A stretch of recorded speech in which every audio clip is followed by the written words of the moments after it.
Welcome to the last talk of the day. We're here in Tent, and welcome to Operator Talks in collaboration with Tent and CBK Rotterdam. My name is Samira, and we're going to talk with, I am going to talk with Gayatri Kadikal. Am I saying it right or wrong? You are. Yeah? Thanks for having me. I practiced a little bit, but I hope I did it okay. Yeah, you're great. How are you? I'm good. Nice. You live in Rotterdam, right? Yes, I do. I've been living here for 2 years now already. Yeah. Do you enjoy it? Yes, I love Rotterdam. Yes. Nice. Good to hear. And so, Gayatri, you're an artist and a writer, and you've worked with moving images, with sound, and also with games / arts installations. Yes, actually, this is my first installation for a game.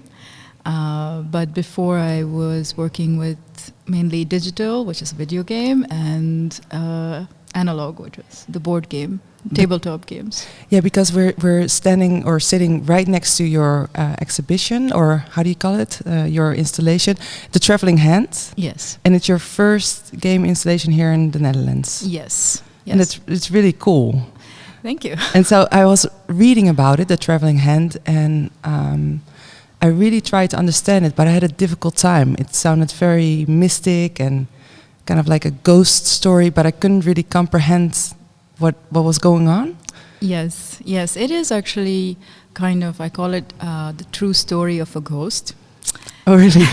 Yes, because it's based on an archaeological excavation in India, in Goa,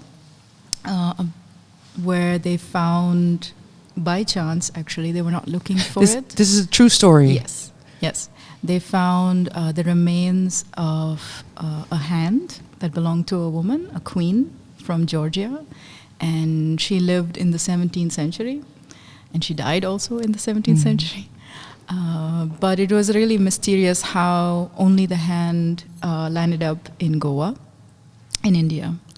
And so was it cut off? Yes. Oh, yes. That even adds up to the story. Yes, it's a very macabre, grotesque kind of You're laughing. image. It is. Yeah, because you really love this kind of stuff, right? Well, actually, for me, it was more like the image of a dismembered hand, but also, how just this fragment of this woman's body became kind of like a playground for religious conspiracies, national identity, and, masculinist power plays and stuff like this. What were people saying? What was the theory? What happened to her? What happened to her? She was actually a political prisoner, or,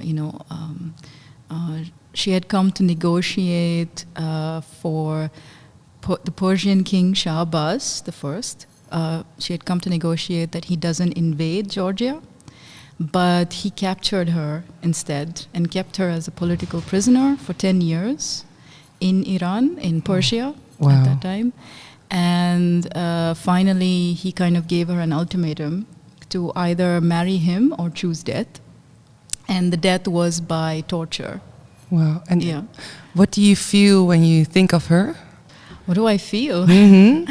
Well, many things, because mainly that I wasn't really that interested in her life and, the historical details of her life and death. But for me, it was more about the story of this hand that captured my imagination more. How the hand landed up in Goa, how they decided to restart looking for it. When did that happen? Why were they looking for it? But how did you stumble upon this story? Yeah, that's a little bit of an interesting story by itself. I was making a film on another project, and that was also based on a game, but it was like a ritual game that a certain village plays in India. And they play it with a semi-divine being, like a ghostly being. And one of the stories led me to look for a ruin space, majestic ruins. And I found these ruins, but I couldn't really enter because it was closed because they were doing an excavation. You were really inside. on the site. You were there. Yes. Wow. I actually jumped over the fence to go look inside. By yourself. Yes. Yes. That sounds super scary. And luckily, the archaeologists were quite friendly, and I ended up having a great conversation, and that's how it all started. Really? Yeah. They were like, "Oh yeah, come and see this. What's going on?" Yeah. But you told them you were an artist, I guess. And No, actually, I think they thought I was an archaeologist. oh, okay, that's maybe better. So and then you found out about the hand. I do think it's super, intriguing. Yeah, yeah. And I can see the hand. Right, that's not the real hand, I guess, right? It's No. a mold. Yeah, that's the replica of the actual hand that was found there. Yeah. And next to it is also the cast of my hand. So I kind of like completed the hand. And why did you want to merge those two women together? I felt like I was sort of becoming part of her stories as well. Like as I was investigating and journeying through and finding out more, she started haunting. In your my dreams? More than that, even the people I would meet and how the story would progress. It was almost like she was saying, "You have to tell my story." Really? Because I thought that you said earlier that you weren't really interested in her story, but more in why they cut off her hand, maybe, or why the hand ended up in India. Yeah. But now, when you continue to investigate it, were you more interested in her? No, it was more about the story of this hand. Yeah. Where it traveled, and because it also became a German play. It did. Yes, in the late 17th century. So for me, it was interesting how her death and this hand could produce these multiple stories. Yeah, that's even a layer underneath. Yeah. So, when you think of her, what type of woman would she be? You think? I guess you thought about it, right? Yes, I mean, when I did go to Georgia for some research, and they kind of described her to me as well as a very attractive, beautiful woman, but much like bigger, as a big personality and very courageous and brave. Mm-hmm. So I guess that's what I see. Nice. Yeah, and I've never been to Georgia, but I heard it's a very beautiful country, right? Yes, Yeah. it is. Yeah. So the installation here, it's a game, and the word game sounds so fun and carefree maybe, but what is the aim of this installation for you? Well, actually, for me, I feel like the way we tell histories, especially, or the way we tell ourselves histories, needs to be discovered, by ourselves instead of just reading from a book or looking at a film, where it's just a one-way direction. In a game, you can actually investigate yourself, and you can choose which path you're more interested in to find out. Yeah. So I like that about the game. So I saw a video on your website, also about the traveling hand, and it was really a board game. Mm-hmm. But here in Tent, it's more these tiles that you can jump on, or I don't know. How does it work? Can you, like, in a practical way? Yes, actually, the installation, the space, is called the Time Temple. Nice. And each tile that you see on the floor is related to a piece of evidence from a certain time. So you can see like the year, the date, and what kind of evidence it is.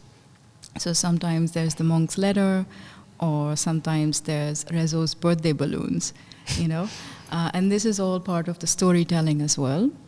And each tile or the story in each tile is like locked by a cipher that you need to decipher. Mm-hmm. Like you need to decipher using like a map and everything inside, and then you follow your own path. So every time you play a different story. Yeah. You don't repeat the same pathway.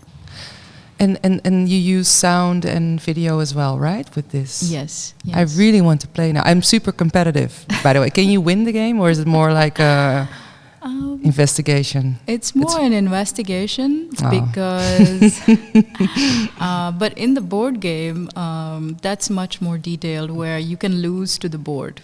Like, you don't finish the story because the board wins. Yeah.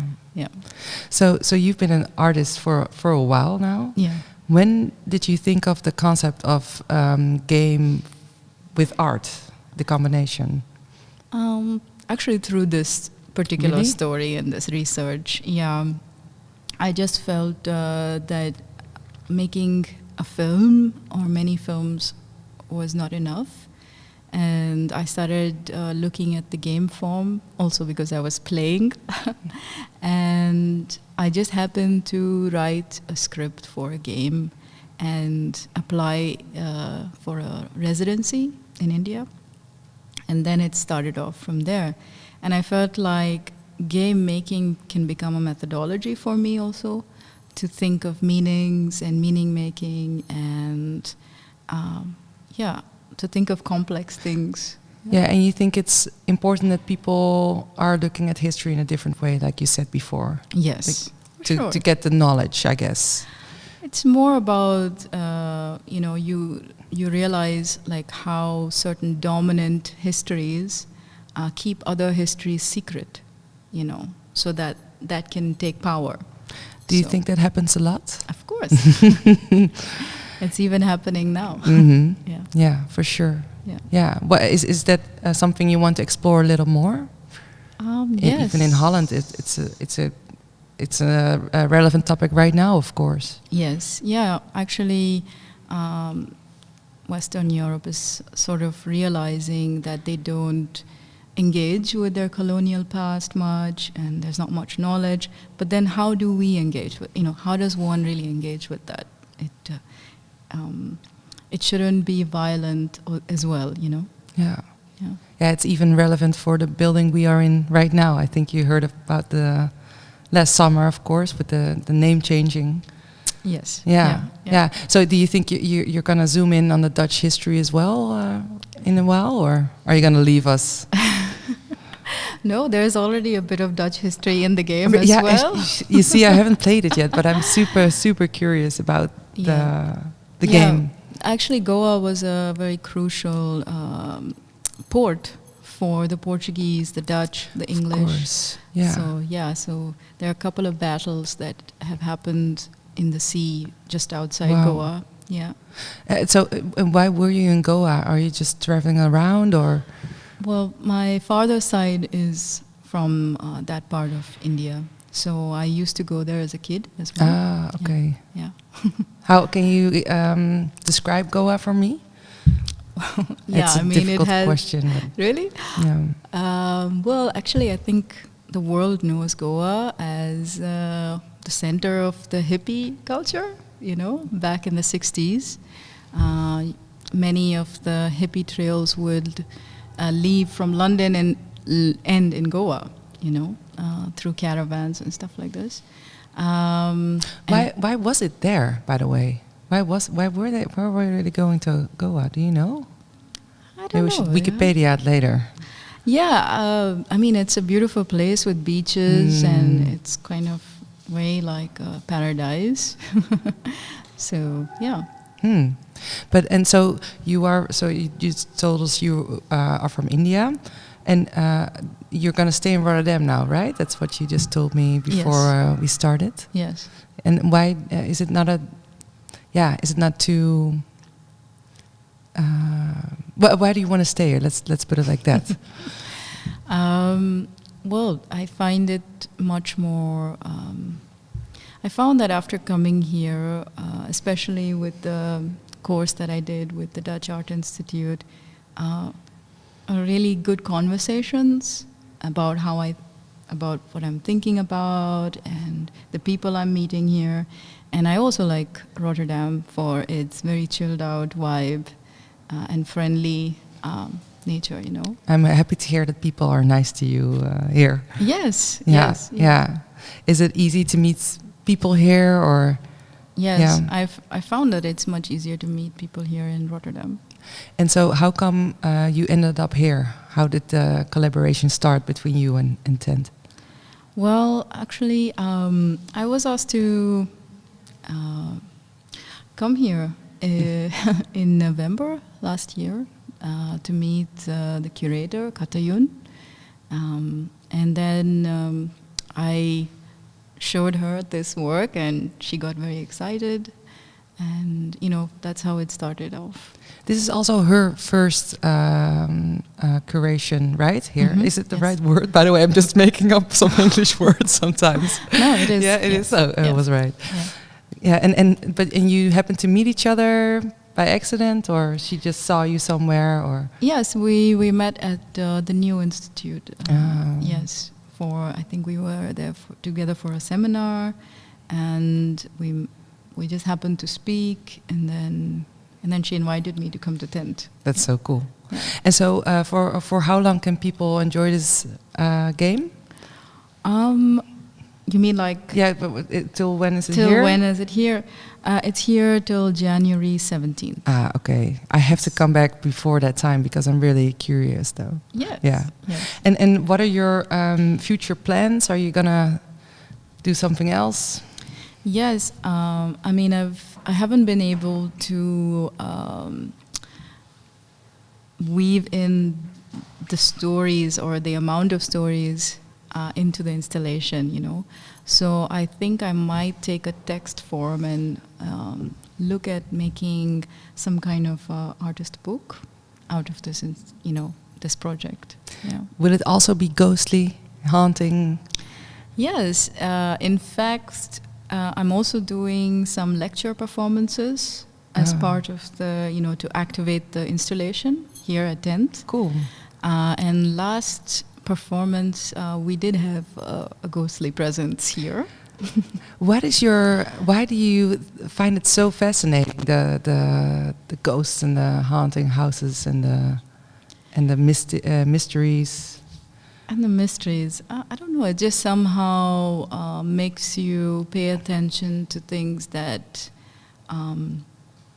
you're not really conscious of, you know. You become sensitive to another kind of, I wouldn't say a presence, but it's more like histories, you know. What is this ghostly haunting? Is it an actual spirit, or is it about our colonial past? Is it about, you know, violence against women? Is it, you know, I don't know. It just, there is something about hauntings that can take you much deeper into why it happens. And so do you want to make people more aware, or do you just want to put it out there in another way? I think people are already aware, of course, right? Ghosts are age-old. But I think I want people to sort of enjoy the journey of discovering a really interesting and detailed story, you know. It connects not only Georgia and India, but it also connects Portugal and Persia and Germany, you know. So it's quite interesting how everything comes together. Then my last, were you already, as a kid, were you already fascinated by this kind of themes? By these kind of themes? Yes. Yeah. I used to be the one who was always telling the ghost stories. Exactly, exactly. With the flashlight and the... No, I didn't need that. Your stories are very good. Yeah. So one more, and this woman from Georgia. Yes. So the archaeologist. Oh, that's a very difficult word in English. You know what I mean. Yeah.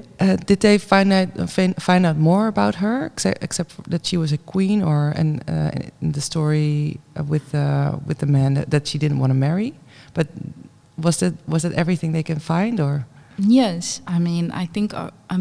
This particular, in this case, they were not really looking for it. So when they did find it, their main goal was to prove that these bones belong to this queen. Ah. So they had to find literary sources to confirm it, and as well as doing a DNA analysis. That sounds like a miracle, though. If you find a hen and you can just find the person who it belongs to. Well, they didn't get 100% Yeah. match, and that's why they also say that there's always doubt still remains. So the mystery is still. The mystery is still alive. Yes. And you love that. Gayatri, I really enjoyed meeting you and getting to know you and learning more about the traveling hand. If the listeners want to see it, go check it out until January 17th. Yes, and to also keep in mind that it takes almost an hour to play. That's even better. Yes. That's even better. So you have to sort of invest some time into playing the game, and yeah.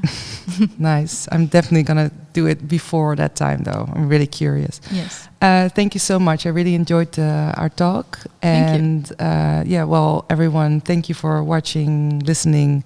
And this was the last talk. So enjoy your day. Bye.